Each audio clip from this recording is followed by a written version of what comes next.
Pinagpalang araw sa lahat ng mga kabangers natin at mga kayanggaw. Nais ko lang pong ikwento ang isang karanasan na nangyari nung ako ay binata pa lamang. Nakatira kami noon sa probinsya ng Guimaras. Dito rin namin naranasan ng malagim na pangyayari na kinasangkutan din ng mga aswang. Dahil sa mga dinanas namin noon, napagtanto ko na hindi lahat ng taong nagsasalita ng kabutihan ay totoong mabuti. Hindi lahat ng taong nagpapakalat ng salita ng Diyos ay siyang sumusunod din sa salita ng Diyos.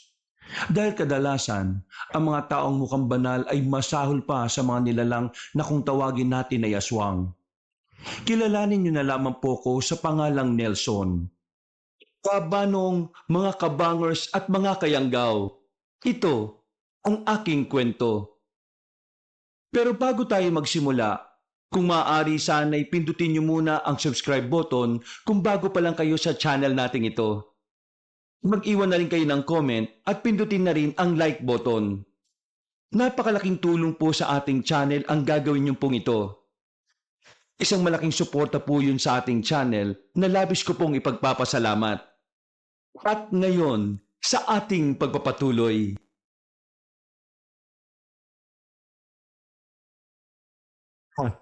Ay, nako. Ikaw talaga, Nelson, no? Alam mo naman tuwing linggo nagsisimba ang pamilya natin. Hindi ka pa naghahanda. Tignan mo kami ng mama mo. Nakabihis na kami. Eh, pwede bang sumunod na lang po ako magsimba? Inaantok pa kasi ako eh. Pambihira ka naman, no? Ano akala mo sa pagpapasalamat sa Diyos? Pwede ipagpaliban? Sa susunod na linggo, ha? Iba naman ay ipapasalamat natin sa Kanya. Kaya ngayon kailangan mo sumama sa amin ng mama mo. Nandun naman na kayong dalawa eh. Siguro naman may intindihan na ng Diyos na hindi sa lahat ng oras kumpleto ang isang pamilya. Ano? Nangangatwiran ka pa baluktot naman. Nung tinulungan ba tayo ng Diyos sa pang-araw-araw natin kulang ba ang mga binigay niya? Di ba hindi naman? Kaya dapat kompleto tayong haharap sa Kanya. Tay, inaantok pa nga ako eh. Magdadasal lang ako mamaya at hihingi ng paumanhin sa Diyos. Hay Jefferson, hayaan mo ng anak natin kung gusto niya magpahinga.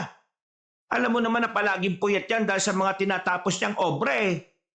Buti pa si nanay, nakakaintindi. Ay nako, ikaw talaga Maya Kaya namimihasa ang anak natin kasi kinukonsinti mo. Ang Diyos, palagi siyang nakagabay sa atin. Kahit na madalas tayong nagkakasala. Hindi niya tayo pinababayaan. Isang araw lang naman ang hinihingi niya para magsama-sama tayo sa kanyang tahanan Kaya dapat ibigay natin yun sa kanya. Diyos ba talaga ang humihingi ng araw na ito? O mga taga-simbahan lang talaga? Ang pagkakaintindi ko sa Diyos, kahit wala ka sa simbahan, ang mahalaga nararamdaman mo siya at gumagawa ka ng kabutihan ng naaayon sa kanyang kautusan. Yun ang tunay na pananampalataya. Aba, mas marunong ka pa sa akin. Sino ba nagpapalaganap ng salita ng Diyos sa ating dalawa, ha? Hindi mo nga mabasa-basa ang mga Biblia ang binibigay ko sa iyo Magbihis ka na. Ikaw talaga Nelson, Sa ayon sa gusto mo, haharap ka sa Panginoon ngayong araw. Maiya ka naman. Tanggap ka lang ng tanggap ng biyaya hindi ka man lang nakakapagpasalamat. Nauna nang naglakad si tatay palabas ng silid ko kabanong. Naiwan si nanay na napasandal na lang sa dingding. Maging siya ay dismayado rin. Kilala namin si tatay. Basta ang usapan ay pananampalataya, walang kahit na sino man sa loob ng bahay ang maaring kumontra sa kanya. Kaya, para wala ng gulo, pinilit ko na lang ang sarili kong bumangon at maghanda. Mabilis akong naligo. Walang gana akong lumabas at sumakay sa sasakyan. Kahit malapit lang naman ang simbahan mula sa amin, hindi ko maintindihan kung bakit kailangan pa naming magkotse. Si Papa kasi ay napakatamad maglakad. Pagdating namin sa simbahan, maraming tao roon. At dahil kilala ang pamilya namin, kahit siksika na ay nabigyan pa kami ng sarili naming mauupuan. Kung minsan nga ako na lang talaga ang nahihiya. Pakiramdam ko kasi ay nanlalamang kami sa mga tao sa tuwing itinuturing nila kaming VIP. Natapos ang misa nang wala man lang akong naintindihan kabanong. Pasensya na. Sa buong misa kasi inaantok talaga ako. Papikit-pikit pa ang mga mata ko. Nagigising lang ako kapag kailangan ng tumayo at lumuhod. Paglabas ng simbahan ay sinalubong kagad si tatay ng mga kakilala niya. Habang kaming dalawa ni nanay ay nasa gilid lang na nakatingin sa kanila. Nay, sino na naman yung mga kinakausap ni tatay? Mga nakilala niya nung nakaraan sa Bible study nila. Parang hindi ka naman sanay. Palagi namang may nakikilala yung ama mo. Ayos ha. Sikat na sikat si tatay ha. Parang celebrity. Kumusta na nga pala yung ginagawa mo? Halos kalahati na rin ako. Sobrang detalyado kasi yung painting na yun eh. Kaya kailangan kong pag-igihan talaga. Bakit ba ayaw mong sabihin sa amin ang tatay mo kung tungkol saan yung pinipinta mo? Ayaw mo ring ipakita. Basta, ipapakita ko na lang kapag tapos na. Baka kasi maudlot pa eh kapag nakita ni tatay. Sa wakas, tapos na rin sila mag-usap. Ay, siya nga pala. Maya, baka hindi ako makasabay sa dinner mamaya ha. May lakad kasi ako eh. Saan na naman? Pupuntahan ko lang yung asawa ng kakilala ko. Medyo napanghihinaan na kasi ng loob sa buhay eh. Tingin ko, kailangan na lang makarinig ng mga salita ng Diyos. Napabuntong hininga na lang ang nanay ko. Wala na rin siyang nagawa kundi tumango na lang. Kahit naman kasi pigilan niya si tatay, hindi rin naman yun magpapapigil. Palaging si tatay ang nasusunod pagdating sa sarili niya. Wala siyang pinakikinggan sa amin ni nanay. Pakiramdam kasi yata niya, lahat ng kanyang ginagawa ay tama. Dalawa na lang kaming umuwi ni nanay sa bahay. Pagdating namin, nasa sala ang dalawa kong kaibigan, si Pudong at si Gian. Matagal ko na silang kaibigan at kagaya ko, nagpipinta rin sila. Magandang hapon po, Tita Maya. Hello po. Ay, magandang hapon din naman sa inyong dalawa. Paano? Maiwan ko muna kayong tatlo. Magpapalit lang ako. Kapag nagutom kayo pasikaso na lang kayo kay Manang Fe ha. Pag-alis ni nanay, bigla kong hinila ng dalawa para paupuin sa sala. Uy, sama ka. Kapag di ka sumama, kalimutan na tayo. Ha? Pinagsasasabi nyo. May pupuntahan tayong okasyon mamaya. Naalala mo si Trina nung high school? Inimbitahan tayong pumunta sa binyag ng anak niya. Pre, di ba crush mo yun? Pagkakataon mo na, tamang-tama, single mom na yun. Tigilan nyo nga ako. Wala akong oras sa kalandian na yan ha. Hindi ako makakasama. Oh, bakit ka naman? Alam nyo naman sa gabi ko pinipinta yung obra ko eh. Sa gabi lang ako nakakapag-focus na maayos. Pwede naman bukas na yan eh. Kilala nyo ako pre. Kapag meron akong nasimulan, gusto kong tinatapos kagad. Kayo na lang muna. Mukhang mag-i-enjoy naman kayo ron. Bakit ba parang tutok na tutok ka dyan sa ginagawa mo? Mukhang malupit ang tema yung pinipinta mo ah. Tungkol ba saan yan? Tungkol sa liwanag at dilim. Maputing singit at singit na maitim. Buang. Matapos ang pag-uusap na yon, ay umalis na rin sila. Ako naman ay dumiretso na lang din sa silid kung saan naroon ang mga pinipinta ko. Agad na bumungad sa akin ang isang malaking canvas na halos kalahati na ang napipintahan. Kukunti na lang. Bibida na rin ito sa exhibit.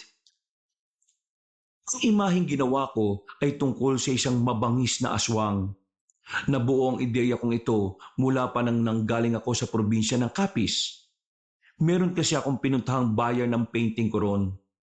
May mga narinig ako mga kwento tungkol sa aswang doon. At dahil doon ay nagsimula ang interes ko sa mga nilalang na yon.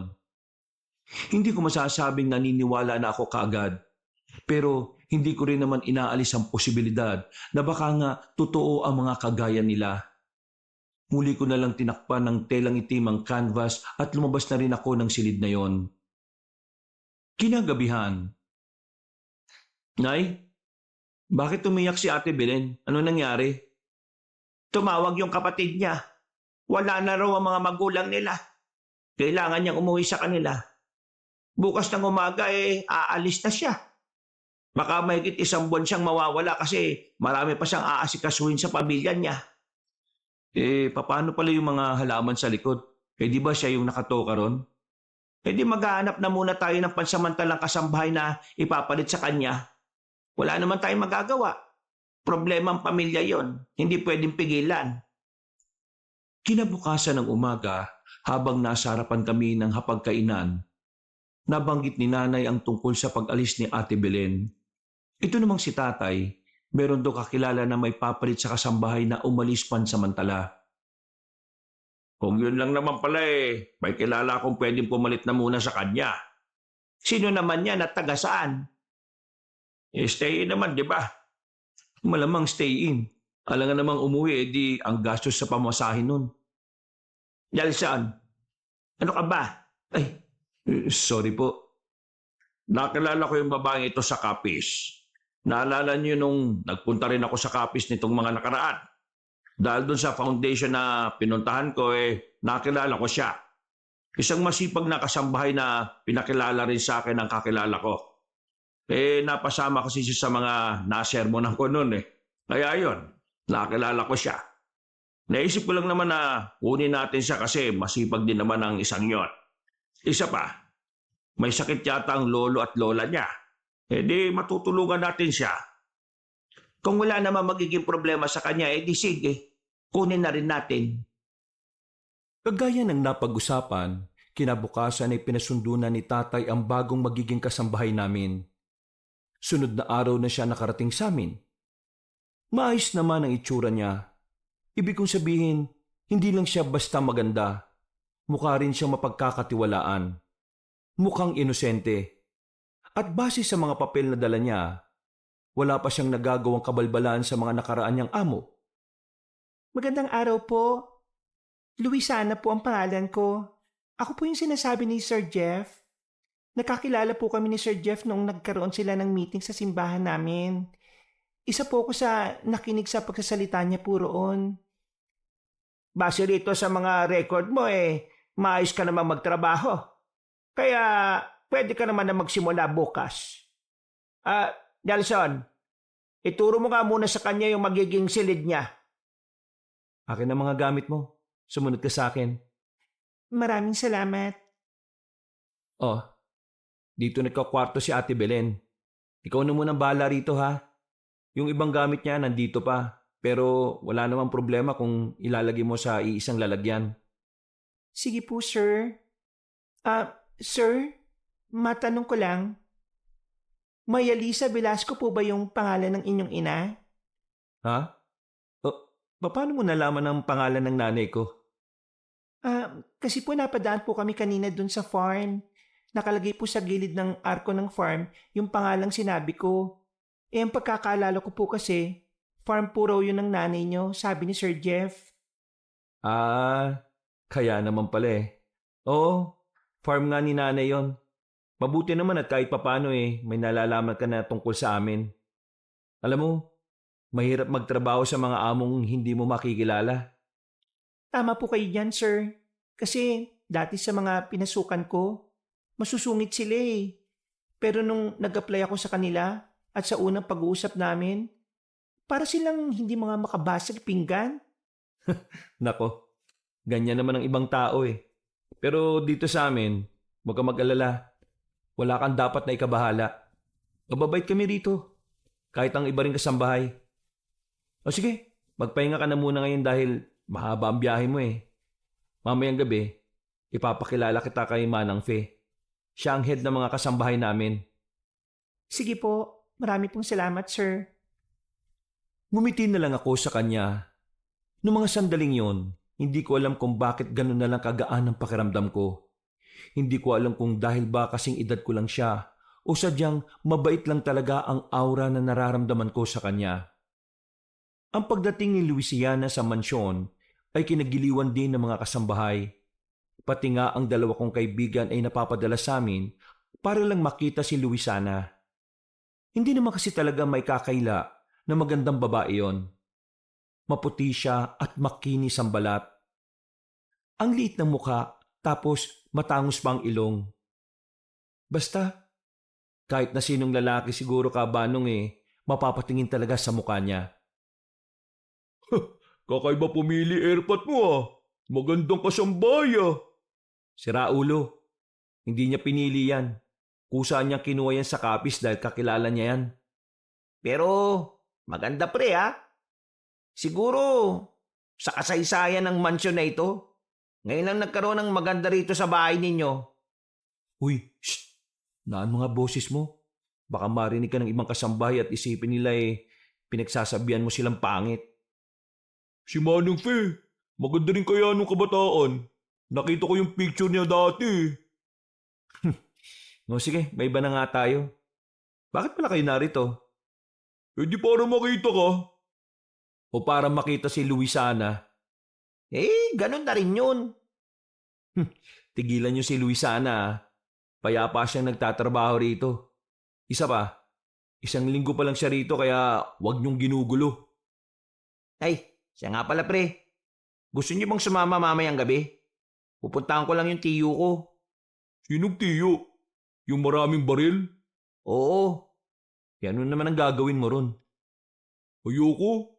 Nung nakarang pumunta tayo ron, nagpaputok ng baril kahit wala namang matinong dahilan eh. Oo, ayoko rin. Bahala ka na dyan. Napapailing na lang si Gian nung mga sandaling yon Kabanong. Maya-maya pa ay umalis na rin sila. Dumaan pa ang mga araw. Napapansin kong unti-unti nang nakakabisado ni Luisana ang mga gawain sa mansyon. Madalas din na siya na ang namimili sa labas ng mga kailangan namin. Bukod pa rito, mas gumanda rin ang mga halaman sa likod ng mansyon. At ang mas kinatutuwa sa kanya ni tatay, madasalin ding tao si Luisana.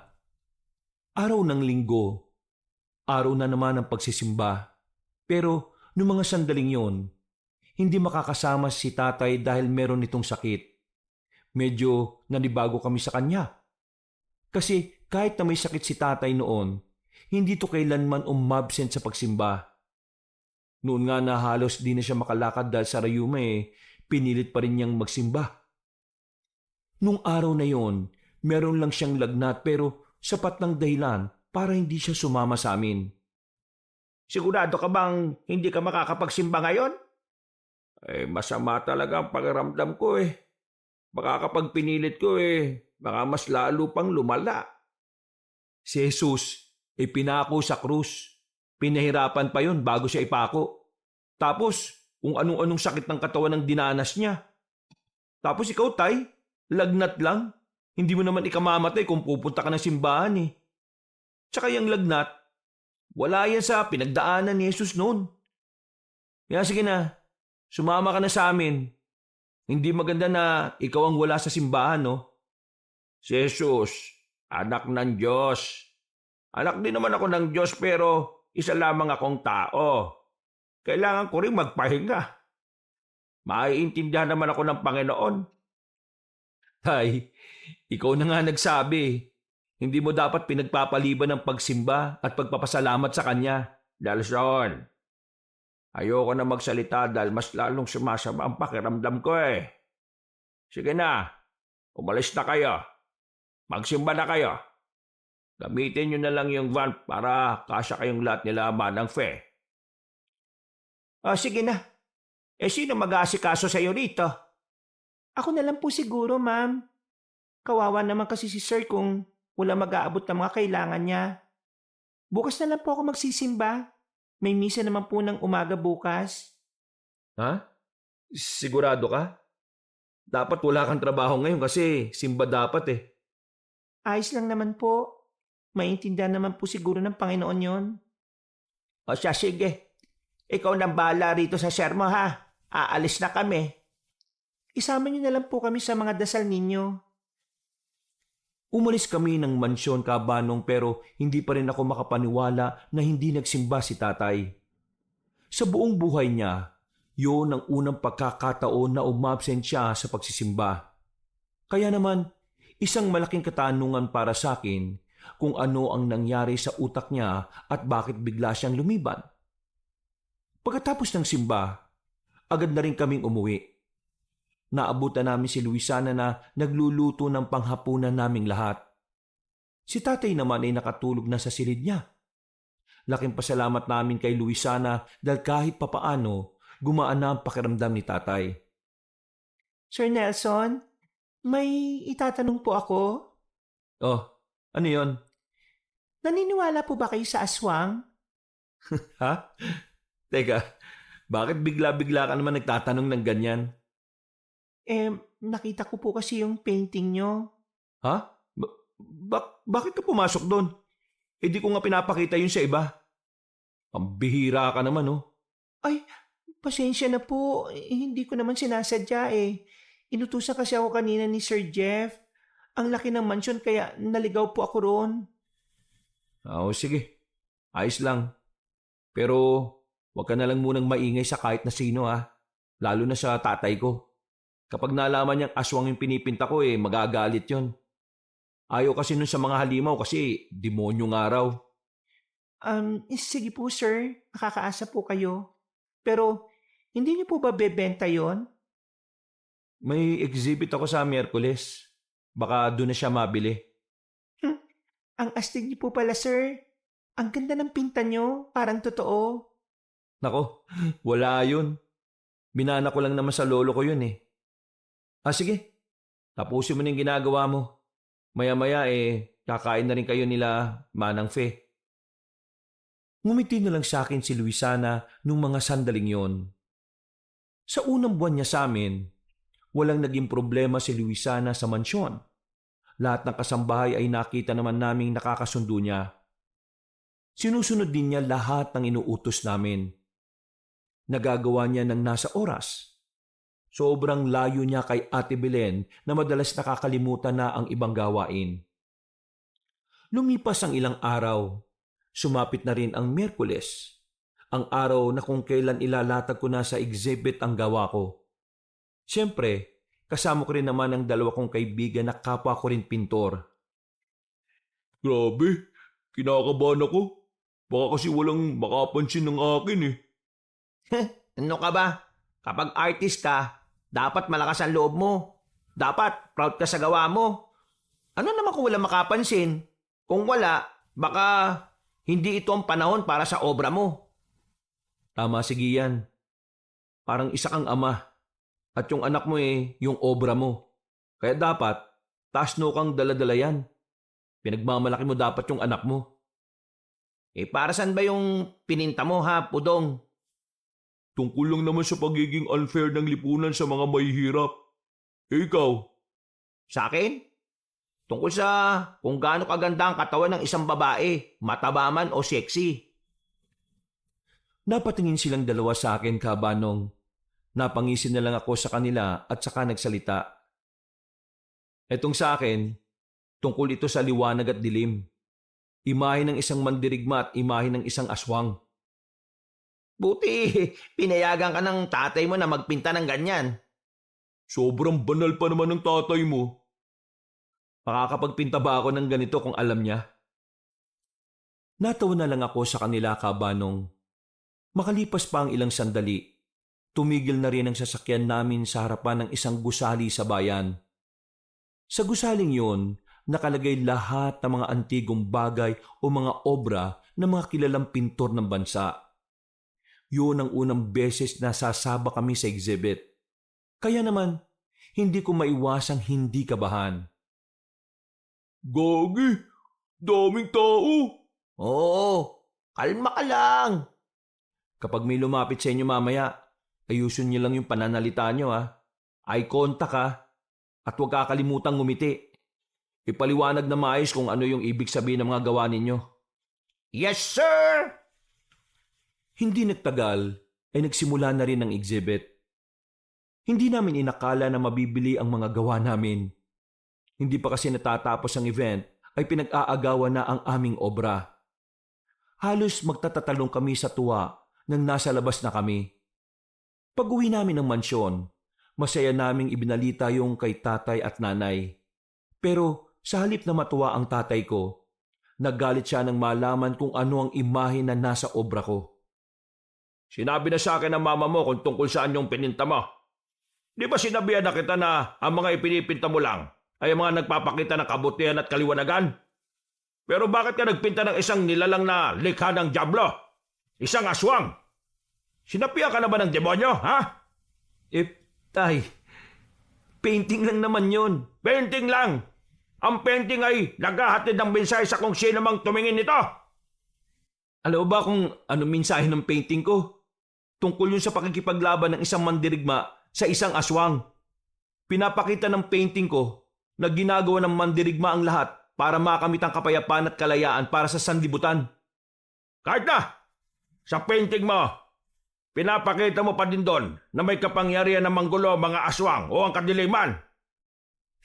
Tay naman, isa akong pintor. Malawak ang imahinasyon ng mga pintor. At kami mga artist ay may kalayaan na ilahat kung anuman ang tumatakbo sa isipan namin sa pamamagitan ng pagpipinta. Bakit niyo ba ako kinokontra? Dahil umaakit ka ng negatibong enerhiya mula sa mga dyablo. Naku, tumigil na nga kayo. Wala na sa lugar yung pagiging banal ninyo eh. Ha? Ano sinabi mo? Tay, naiintindihan ko na trabaho niyong ipalaganap ang kabutihan at salita ng Diyos. Pero kung ang trabaho niyo ang pipigil sa kalayaan ng iba na ilahad ang kanilang nararamdaman, ba hindi na tama yan? Walang mali sa pagpigil sa ginagawa mong may impluwensya ng dyablo. Inilalayo lamang kita sa kasamaan. Tay, pintor lang ako, hindi ako kriminal. At may sarili akong utak. Kailanman, hindi ako maaakit ng kasamaan na sinasabi niyo. Kaya pwede ba? Tantanan niyo na yung ginagawa ko. Sinusunod ko na nga lahat ng mga pangaral ninyo. Kahit minsan wala na sa ayos. Pero, wag tong pagpipinta ko. Ay, ilabutan ka nga sa mga sinasabi mo. Paano mo nagagawang ipagtanggol ang maling ginagawa mo? Jeffrey, hayaan mo ng anak mo. Alam mo, hindi naman lahat ng tao ay magiging katulad ng paniniwala mo eh. May sariling utak ang anak natin. Hindi natin siya masisisi kung iba ang pananaw niya sa buhay. Yan, isa ka pa maya eh. Kaya unti-unting nagiging masama kaisipan ng anak natin dahil kinukonsente mo. Kahit na alam mong mali. Sinasapian ka na rin ba ng dyablo? Ha? Mga pre, umuwi na nga muna kayo. Walang celebration ngayon. Sige po. Mauna na po kami. Sige po, alis na po kami. Ay, kayong dalawa. Po? Nararamdaman ko rin na may negatibong enerhiya sa katawan ninyo. Siguro nahawa rin si Nelson sa inyo no? Ano ba tay? Pati ba naman sila'y dadamay nyo sa kabaliwan ninyo? Wala silang kinalaman dito. Kaya pakiusap lang. Itigil nyo na ito. Nakita mo na? Narinig mo na, Maya? Tinatawag niya akong baliw. Tignan mo! Iba na ang pananalita ng anak natin. Nay, ayoko na muna rito sa bahay. Mga pre, tara na nga. Labas na muna tayo rito. Hindi ko na hinintay pang makapagsalita ulit ang tatay ko. Dali-dali na kaming lumabas ng bahay at agad na sumakay ng sasakyan. Naghanap kami sa labas ng pwedeng mapagpalamigan ng ulo. Bumili kami ng alak at pinarada namin ang sasakyan sa gilid ng kalsada kung saan matatanaw ang mga ilaw sa bayan. Mga pre, pasensya na kayo kanina. Kakahiya. Ayos lang naman pre. Ikaw naman ang iniintindi namin eh. Bakit ba ganun si Pastor Jeff? Hindi nakma sa pagiging pastor niya yung mga sinasabi niya. Ewan ko ba sa taong yun? Nasobra niya ata sa pagiging banal eh. Nagiging ipokrito na.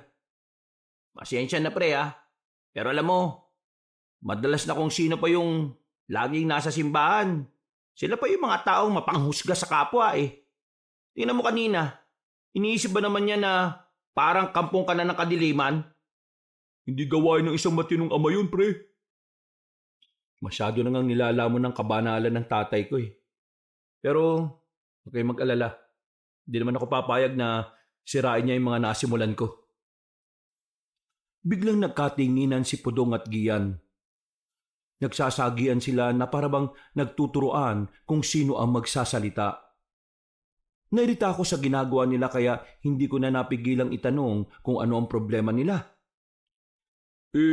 Meron lang kasi kaming sasabihin sana sa iyo pero sana huwag ka munang mag-iisip ng kung ano-ano kasi hindi pa naman kami sigurado eh. Ano nga ba yun? Yung si Louisiana. Kulit nyo.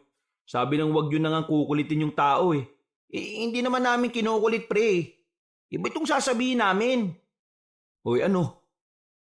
Saan nakilala ni Pastor Jeff si Louisiana? Sabi niya sa Capiz.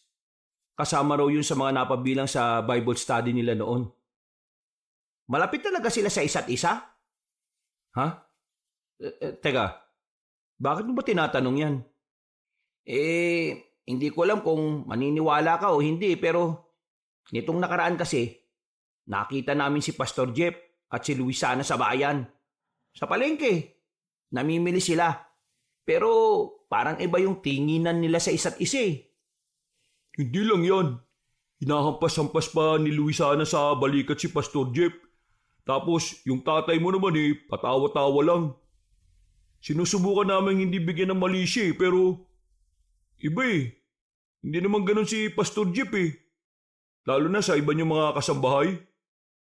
At sinong amo makikipagharutan sa kasambay ninyo ng ganon? Tapos kung maglakad pa silang dalawa, magkadikit talaga yung balikat. Bigla ko napaisip sa sinabi ng dalawa kong kaibigan kaabanong. Napagtanto ko na baka kaya palaging gusto ni Papa na siya ang kasama ni Luisana sa pamamalengke dahil doon. Hindi pa man ako lubusang kumbinsido, hindi ko pa rin inaalis ang posibilidad na baka may kakaibangang nangyayari. Alam kong mahirap paniwalaan tong sinasabi namin kasi pastor ang tatay mo Tapos si Luisana naman nakilala nating mabait at inosente lang. Maraming salamat at sinabi nyo. Ang totoo niyan, napapansin ko na rin yan itong mga nakaraang araw. Parang sa lahat ng kasambahay namin, si Luisana lang ang mas nabibigyang atensyon ng tatay ko Uy, baka naman awayin mo si Pastor Jeff Hindi pa naman tayo sigurado, di ba? Kaya mananahimik na muna ako. Huwag ko lang talagang malaman-laman na may ginagawa siyang katarantaduhan. Dahil kapag nagkataon, papatunayan ko kung sinong demonyo sa aming dalawa. Huminga na lang ako ng malalim kabanong.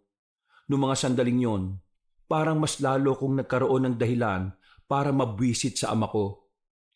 Mula nang sabihin sa akin ng dalawang kaibigan kong tungkol sa bagay na yon, tuwing nasa mansyon ako ay hindi ko na mapigilang hindi obserbahan si Luisana. Lalong-lalo na rin ang ama ko. Makalipas ang ilang araw, pinagpatuloy ko pa rin ang pagpipinta ng mga nakakakilabot na nilalang, lalo na ang aswang. Walang nagawa ang tatay ko kahit na pagbantaan niya kung susunugin niya ang mga pinipinta ko. Ay siya nga pala, Maya. Mamayang hapon darating na mga ipamimigay kong damit at mga Biblia sa baryo ng Rojas. Magpapatulong na lang sana ako kay Luisana sa pagbibitbit at pagdadala ron. Bakit si Luisana pa? Pwede namang si Mang Jun. Mabibigat ang dadalhin niyo, di ba? Hindi ko pwedeng isama si Mang Jun dahil may lakad kami bukas. Mapapagod siya. Si Luisana na lang dahil day off naman niya kinabukasan. Sige. Basta umuwi ka ng maaga para sabay-sabay tayo maghapunan Baka malate ako ng uwi kasi pagkatapos nun, baka dumaan pa ako sa mga kapwa ko pastor. Kahit huwag ka nang umuwi. Kaya naman namin kumain ni nanay ng kaming dalawa lang Kain ka na lang kasama ni Luisana. Napatigil sa pagkain si tatay. Si nanay naman ay agad na hinawakan ng kamay ng tatay ko. Huminga ng malalim si tatay na halatang nagpipigil lang sa inis nito. Bawal magalit sa harap ng hapagkainan Magagalit ang Diyos. Tapos na ako kumain. Baka makagawa pa ako ng isang pagkakasala. Anak, hindi mo na dapat ginawa yon. Wala naman akong ginagawang masama, Nay Napapailing na lang ako nung mga sandaling yon kabanong. Tinapos ko na lang din ang kinakain ko. Makalipas sa mga sandali, dumating na rin ang kinahapunan. Oras na para umalis si tatay at si Luisana. Kinontak ko naman agad ang dalawa kong kaibigan para sundan sila. Sasakyan na ni Pudong ang ginamit namin para hindi na kami mahalata. Pero lumiko na rin kami sa bandang kaliwang kanto na makahalata sila tatay na nakasunod kami sa kanila. Kaya Wala rin kaming napala nung hapon na yon. Bumalik na lang kami ng mansyon. Mga bandang 10:00 ng gabi, hindi pa rin nakakauwi ng mansyon si tatay. Ganon din si Luisana. Mas lalo na akong nag-isip ng kung ano-ano. Na baka meron talaga silang ginagawang kababalaghan kapag sila lang ang magkasama. Sumapit pa ang 12:00, wala pa rin sila. Ang tanging kasama ko lang sa sala noon ay si Pudong at si Gian. Umiinom kami ng alak para magpaantok. Nang biglang, Uy, narinig niyo yun? "Ha? Umutot ka? Baliw, hindi. Yung ano, Ano ba kasi?" parang may narinig akong mga tunog na mga paa. Parang mga naglalakad sa paligid nitong mansyon. "To naman, nananakot ka lang eh." Hindi. Narinig ko talaga. Daldal kasi kayo ng daldal kaya hindi nyo narinig eh. Wala naman kaming naririnig ngayon ah. Pakinggan nyo lang ng mabuti. Sandali kaming nanahimik, Kabanong. Mga 5 minuto sigurong walang nagsasalita sa amin. Maya-maya pa, narinig na nga namin ang mga yabag ng paa sa paligid. Hindi namin alam kung saan ang eksaktong lokasyon ng pinanggagalingan ng ingay. Para makasigurado, lumabas kami at nilapitan namin ang gwardya namin. Sinamahan namin siyang maglibot sa paligid ng mansyon, pero wala naman kaming nakitang kung ano. Kinabukasan pa ng umaga, nakita ko naman ang mga bakas ng paa sa mga lupa. Mga literal na paa. Walang kahit na anong suot na tsinelas o sapatos. Dahil doon, medyo nabahala na ako. Sinabi ko kagad yon kay nanay. Si nanay naman ay agad na nagsabi sa pamunuan ng aming barangay para maagapan ng maaaring masamang mangyari. Ang hinala kasi nila noon ay baka may mga nakapasok na akyat bahay. Binabayaran ka rito para hindi tutulog-tulog sa oras ng trabaho. Kung alerto ka sana walang makakapasok na ibang tao sa paligid ng mansyon. Sige na, magpahinga ka na at makipagpalitan ka na lang kay Densyo. Napayuko na lang sa kahihiyan ang gwadya ng sermonan siya ni tatay. Napabuntong hininga pa siya na akala mo naman ay may magagawa rin siya sa nangyari. Samantalang wala naman siya sa mansyon nang mangyari yon. Sa pagkainan, hindi na napigilan ni nanay ang kausapin si tatay tungkol sa masyado nitong late na pag-uwi. Madaling araw ka nang nakauwi ah. Pati si Luisana pinuyat mo pa. Alam mo namang maraming ginagawa yung tao dito sa mansyon. Kasi naman, ang dami pang salita ng mga politikong dumating sa event. Kaya ayun, napatagal tuloy matapos. Tiningnan ko ng maigi si tatay. Sinuri ko siya ng pasimple. Pagtingin ko sa bandang leeg niya, meron akong nakitang mamula-mula roon. Hindi siya pantal. Parang yun yung tinatawag ng iba na chikinini o kiss mark. Sa puntong yon, parang kinutuban na ako ng masama. Pero hindi na muna ako nagpalata kay tatay na may iniisip na ako tungkol sa kanilang dalawa ni Luisana. Pagtapos ng almusal, naglakad-lakad na muna ako sa lugar namin. Hey bro, saan ka pupunta? Uy, dito lang. Lalakad-lakad lang. Bakit? Sama ako. Wala akong magawa sa bahay bakit? May nangyari na naman ba sa mansyon? Si tatay. Nakitaan ko ng kiss mark sa leeg. Mukhang may ginagawa talaga silang kababalagan ni Luisana eh. Nakko! Kung sakaling ang ganun kakaiba talaga si Pastor Jeff. Napakatinik. Kunwari, banal. Ito namang si Luisana, mukhang iba ang gustong luhuran. Kaya nga Mahuhuli ko rin ang mga yon.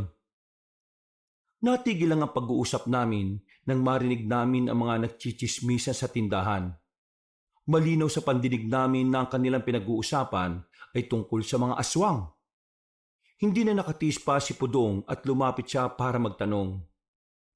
Ayon sa matatandang chismosa, meron daw namataan ng mga tricycle driver sa terminal na 4 na lalaking mabibilis gumapang.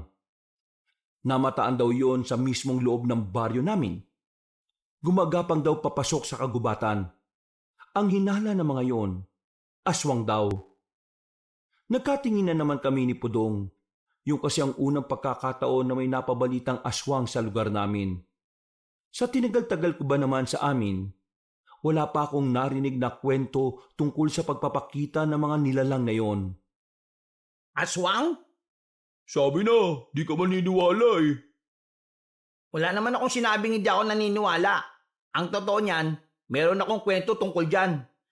Pero sana, huwag niyo na lang sasabihin sa chewing ko na sinabi ko sa inyo ha. Baka kwentong barbero na naman yan ha. O sige, simulan mo. Di ba kilala niyo yung chewing ko na sobrang daming baril? Sabi niya sa amin, dating may aswang talaga dito sa Guimaras. Isang angkan pangaraw kaso nalagas daw ang mga aswang na yun. Kasi meron din daw isang pamilya na nakaalitan ng mga aswang. Itong pamilya raw na ito, talaga matatapang, palaban. Nakikipagpatayan talaga. Bata pa si Tiyo nun. Pero ang kwento niya, kasama ng mga pinsan niya, nasaksihan daw nila kung paano kalabanin ng isang pamilya yung angkan ng mga aswang. E di sinasabi mo ngayon na meron pala talagang aswang dito. Noon, oo. Pero ngayon, hindi ko na masisiguro kung meron. Kung ganun di posibleng ang aswang yung nakita ng mga tricycle driver. Pre, paano kung mga aswang pala yung naririnig natin mga yabag ng paa kagabi? Di ba sabi mo, may bakas din ng paa sa mga lupa? Bakit naman may mga aswang sa mansyon Wala namang buntis sa amin. Paano kung nabuntis ng papa mo si Luisana? Uy, para ka si Raulo. Ang layo na ng tinalon mo ha. Hindi pa nga tayo sigurado, nabuntis na kagad. Isa pa, kung sakali mang nabuntis, hindi naman agad aaswangin yun Ang isang buntis inaaswang kapag lagpas 4 na buwan na. Mas lalong gumulo ang utak ko dahil sa sinabi ni Pudong Kabanong. Nakaramdam ako ng pagkabahala sa ideyang baka nga totoong naglalandian ng tatay ko at ang kasambahay naming maganda. At kung sakaling ganun nga, baka posible ring may nangyayari na sa kanilang dalawa. Matapos ang usapan namin sa bahay ni Gian, umuwi na rin ako ng mansyon.